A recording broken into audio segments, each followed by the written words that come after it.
y muchas gracias por invitar a la plataforma para poder exponer todos estos problemas que tenemos con el agua. Déjenme que les cuente una historia. Trata sobre un corte de agua. Pongamos que quien lo sufre se llama Olvido. Pongamos que Olvido no puede pagar la factura del agua. Los protagonistas, Esperanza Aguirre y sus amigos. El motivo, crear una sociedad anónima para privatizar el canal de Isabel II. Una de las consecuencias, el aumento dramático de cortes y de condenas en el suministro. Pero no nos olvidemos de Olvido y su familia. Digamos que tiene una deuda de 90 euros. Un precinto va a estrangular su agua. Olvido sabe que no puede vivir sin agua. ¿Podrías tú? Ponte un momento en su lugar. Piensa en tus hijos. ¿Qué harías? ¿Llegarías a romper el precinto? Si Olvido vive en un piso, el operario retiraría el contador. Tendría que sumar 260 euros a los 90 que ya debía. Si vive en una vivienda unifamiliar, tendría que sumar 870 euros a los 90 que debía y tardaría un mínimo de 2 meses en recuperar el servicio. Se levanta el pavimento, se estrangula la tubería de entrada y se vuelve a pavimentar. Canal Gestión se protege de sus usuarios y lo hace a costa de aumentar los costes de recuperación del servicio. Esta es la historia de la familia de Olvido, un caso entre decenas de miles. Por eso, la Plataforma contra la Privatización del Canal de Isabel II ha impulsado el acuerdo por la gestión pública del agua. Garantiza una dotación mínima para todas las personas y establece el compromiso de no cortar el suministro en casos de impagos por falta de recursos económicos.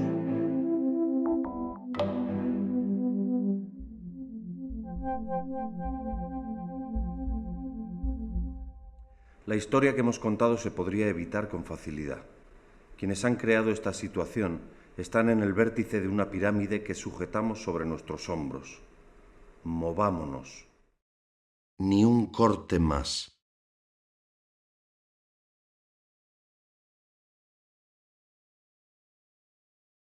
Lo que acabamos de ver es una muestra de lo que digamos, el sentido mercantil del agua como negocio, llega hacia las capas marginadas de la sociedad, las que están en momentos difíciles, sobre todo en momentos de crisis.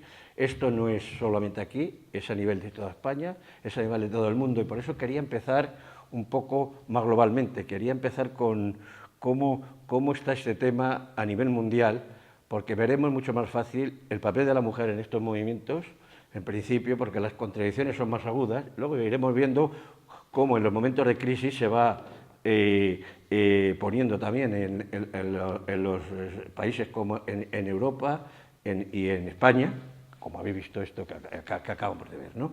En la propia Comunidad de Madrid, pero también en muchos sitios del Estado español. En primer lugar, decir que el inicio de los procesos de privatización no son muy lejanos. Estamos hablando de unos 40 años, ¿eh? Estamos hablando de los años 80 del siglo pasado, porque anteriormente los costos tan altos que había de inversión para hacer cuando crecen las ciudades, cuando empiezan a extenderse las redes de agua y las redes de saneamiento, son tan altos que el sector privado no le interesa y está soportado precisamente por los ayuntamientos y por el Estado en algunas otras, como es el caso del Canal de Isabel II. Quiero decir, es a partir de la década de los 80, cuando se habla del famoso consenso de Washington, que algunos os acordaréis, por los que somos ya mayores y nos acordamos, cuando empieza a extenderse la idea de que lo privado es mejor que lo público, que lo privado va a solucionar el problema del agua en el mundo, que era muy grave ya en ese momento, y apoyado por los bancos, Banco Mundial, FMI, en fin, siempre aparecen los mismos, ¿no? Siempre aparecen los mismos elementos y apoyados por muchos gobiernos, pues empieza a haber un proceso de privatización brutal a nivel global. Quiero decir, eso también afecta a España. Y esto es uno de los problemas que se van generando a nivel global, ¿no? ¿Qué pasa? Que hay una triada, como es que primeramente hay una mercantilización, o sea, se pone en valor el económico como único elemento del agua, y se dice que es un elemento que se mercantiliza para ganar dinero. Esa es la función. El agua tiene que ser un elemento generador de dinero. Y eso ha sido un problema constante a nivel de todos los continentes. Pero claro, cuando va pasando el tiempo, se va viendo que el fracaso de las privatizaciones es total. Es decir, no ha solucionado ningún problema importante en el mundo y, al revés, los ha agravado porque se ha dedicado fundamentalmente a las capas, digamos, con más capacidad adquisitiva para poder cobrarles, se ha ido a tarifas cada vez más altas, imposibles de pagar por muchas poblaciones, y ha habido una marginación de todos los estratos sociales más bajos de todas las sociedades. Quiero decir, y eso está extendido por todo el mundo. Claro, llega un momento que ese fracaso de esas políticas empieza a haber una reacción cuando la gente, las comunidades empiezan a dar cuenta de que esto ha sido una trola, ha sido una mentira, no va a solucionar nada, sino lo que ha sido es engrosar a dos grandes multinacionales, que es tal como a nivel mundial, está Veolia Water por un lado, está Suez, que es Aguas de Barcelona, por cierto, y en esas es las dos grandes multinacionales que tienen cerca del 85-90% del comercio del agua, el agua privatizada de todo el mundo. O sea, que lo que hemos pasado es a un monopolio, a un oligopolio, duopolio de esas dos multinacionales que imponen los contratos, imponen las condiciones de las concesiones, etcétera, en todo el mundo. Contra eso empieza a haber una reacción importante. Hasta tal punto que yo quisiera solamente dar dos notas, que es sangrante, pero yo creo que siempre es bueno decirlo en estos sitios, que estamos ahora mismo, este es el informe de la OMS, de la Organización Mundial de la Salud, de 2017, y estamos viendo que ahora mismo existen 2.100 millones de personas que no tienen agua potable segura en su domicilio.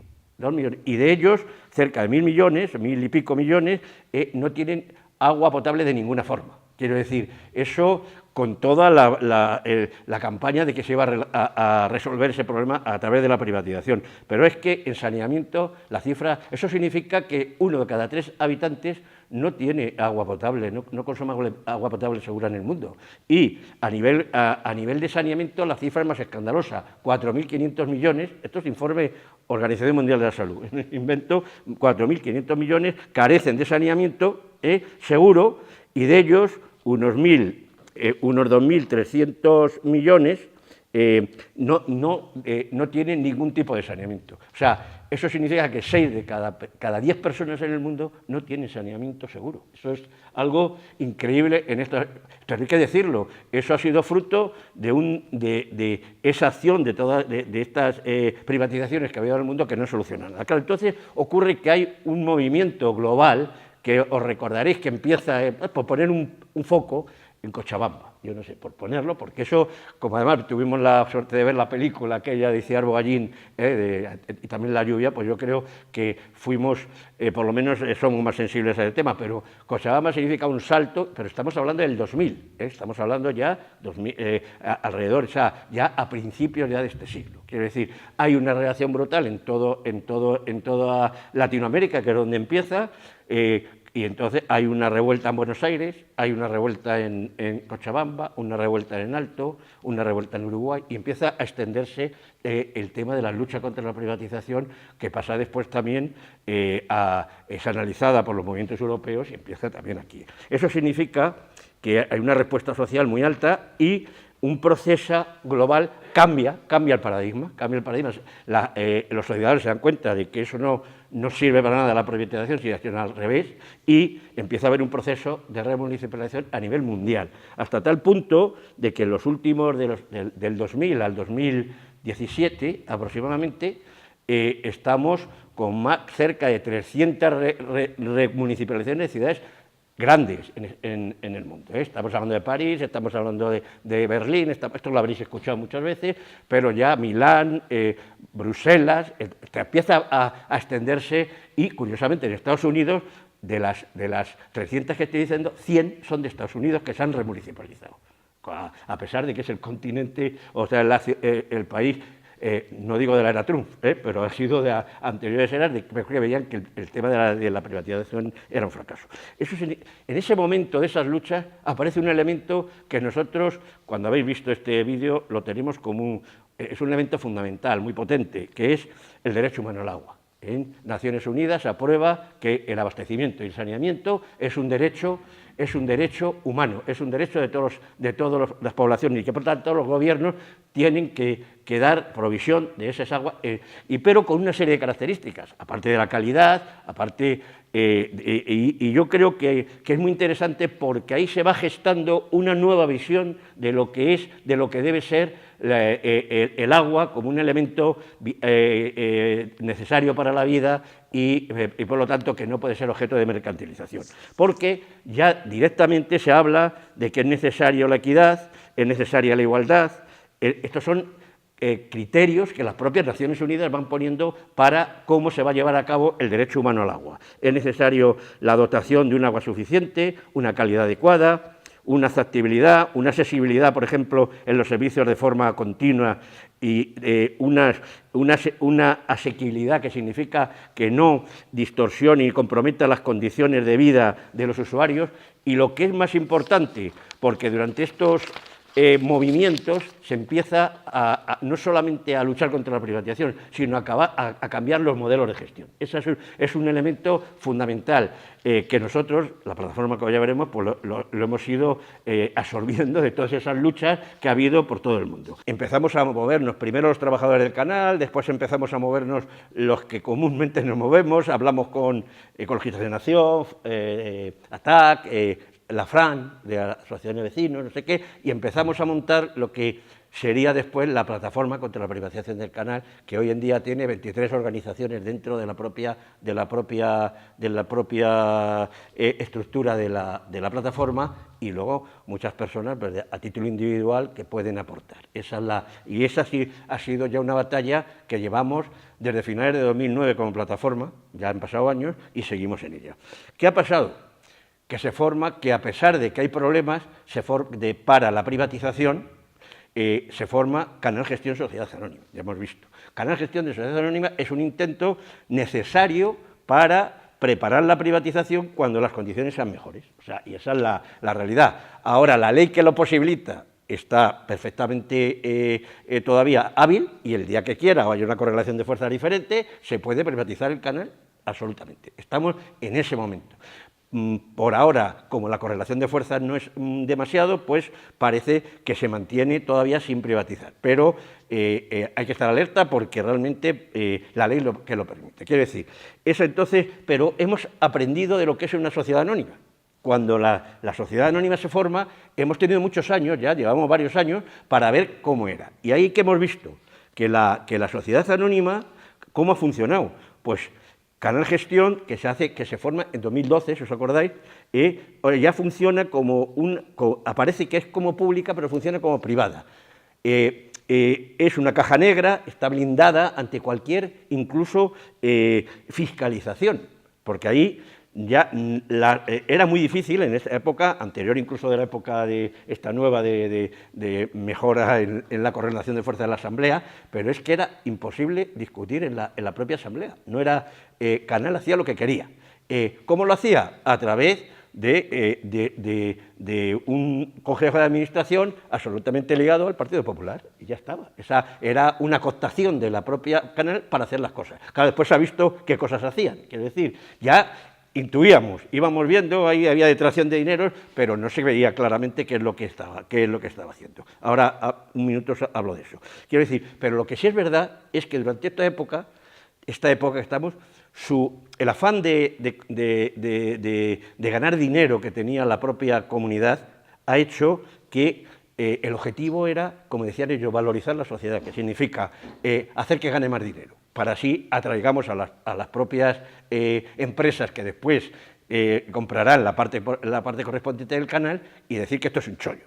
Entonces se ganaba un dinero que nunca se había ganado. O sea, estábamos hablando que durante la época, por ejemplo, durante la época de la formación de la sociedad anónima desde 2012, estábamos hablando que en 4 años, con una cifra de negocios de 3.390 millones de euros, se estaba en beneficios una media anual de 227 millones, total 908 millones, total el 26% se iba en beneficios. Quiero decir, eso ni muchas empresas lo tienen, quiero decir, ¿y qué se hacía con eso? Se hacía por lo que se quería. Una vez se podía ir a una mejora a lo mejor de un metro o de una estación de metro, otra vez hacer los campos de golf del propio canal, otra vez hacer los teatros del canal, pero nada del agua. O sea, quiero decir, ahí había un problema de una detracción de los activos del propio canal de Isabel II. Se estaba detrayendo activos y eso significaba una ruina para el futuro, porque el canal no es la gallina de los huevos de oro, y si se sacaba tanta ganancia es que se estaba detrayendo de algún sitio. Y estudiado, ¿de dónde se traía? Pues primero, de los trabajadores, que eso es importante, porque al final se suspendió el convenio del canal, que era uno de los mejores de Madrid, el convenio del canal de Isabel II, se lo metió en el convenio del sector, con lo cual bajaron mucho los salarios.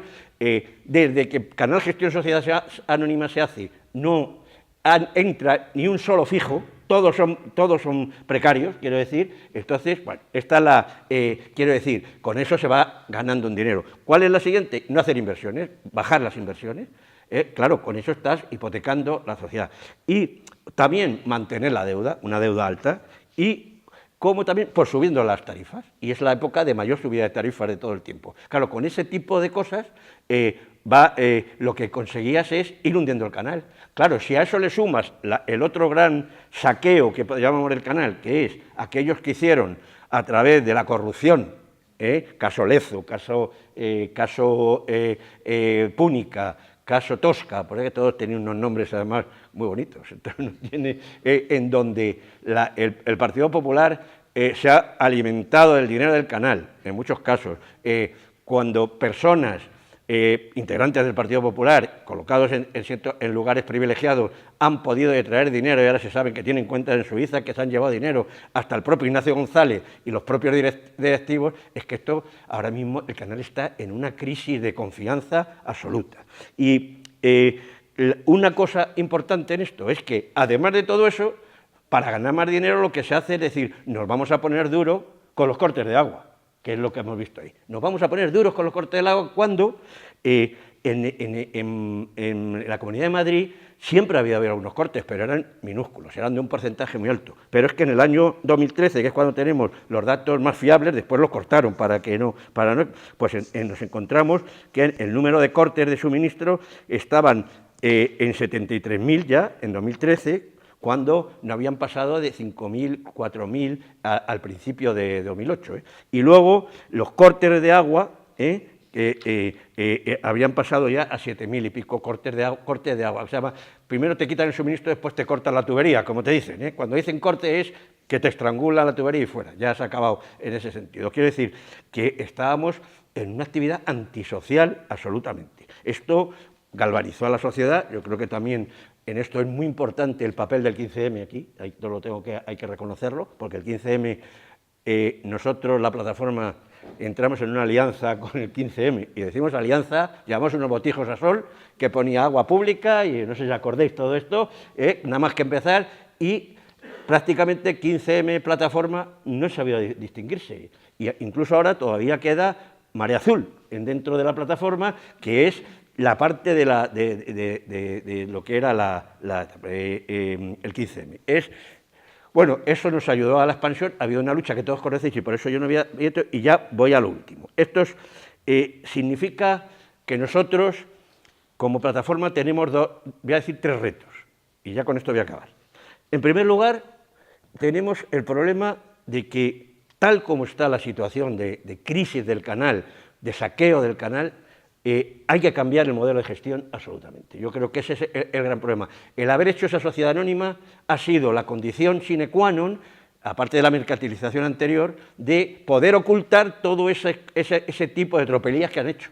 Era un elemento con lo cual, uno de los elementos ha sido, fraternalmente con los grupos, en este caso de Podemos, y en este caso del PSOE, que hay que también decir que en el tema del agua aquí en Madrid lleva una línea medianamente coherente, los compañeros lo pueden decir en la Asamblea, y con el apoyo de la plataforma nos han dado bastante protagonismo, quiero decir, y hemos estado haciendo una batalla para formar un nuevo modelo de gestión participativo, transparente, etcétera, etcétera, y con controles reales para que no vuelva a ocurrir esa corrupción y ese saqueo que está habiendo.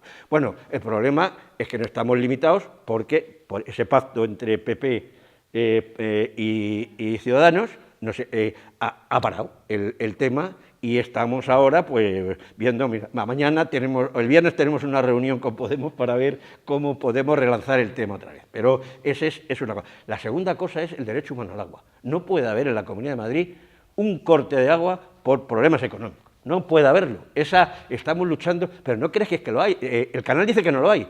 Pero el otro día habéis oído, y esto es una noticia de hace una semana prácticamente, de que se encerraron en el canal de Isabel II toda una serie de personas de la PAC, de la Plataforma de Afectados por las Hipotecas, en el cual había 30 y tantas familias, o sea, bueno, viviendas, 52 viviendas, tanto en Vallecas como en, ¿cómo era el otro sitio? Era Torrejón, no, era Arganda del Rey, quiero decir. Y no les querían dar agua porque no eran los propietarios, digamos, de esas viviendas. Entonces, bueno, quiero decir que hay un problema de que el derecho humano, o sea, la justicia puede ir por su lado y nosotros estamos por defender al derecho de toda la persona a tener una vivienda digna, pero el agua no se puede negar en cuanto esté ocupado, esté de la manera que sea, porque es un derecho humano. Y entonces estamos en esa batalla de tratar de que el derecho humano al agua sea institucionalmente aceptado en la Comunidad de Madrid. Yo creo que esa es la siguiente. Y lo último que diríamos es la lucha contra la corrupción. Quiero decir, eso estamos absolutamente montando un frente. Ahora mismo estamos en una idea de la posibilidad de hacer un frente municipalista en el cual los ayuntamientos, hemos tenido ya unas reuniones en el cual se va consolidando, quizá tiene que ser capitaneado por el Ayuntamiento de Madrid, todo hay que decirlo, porque tiene el 10% de las acciones en el canal y por lo tanto tiene la responsabilidad de capitanear esto. La verdad es que las conversaciones que hemos mantenido son buenas y hay ya regidores del PSOE y regidores de las confluencias, vamos a llamar que hay, que están por hacer una plataforma que actuará dentro del consejo, de la Junta Accionista del canal, en el Consejo de Administración, que está Madrid, está por lo menos Madrid dentro, y en la sociedad. Entonces vamos a hacer en el cual todas estas cosas, estas reivindicaciones, las llevamos para adelante. Yo creo que eso... una cosa termino.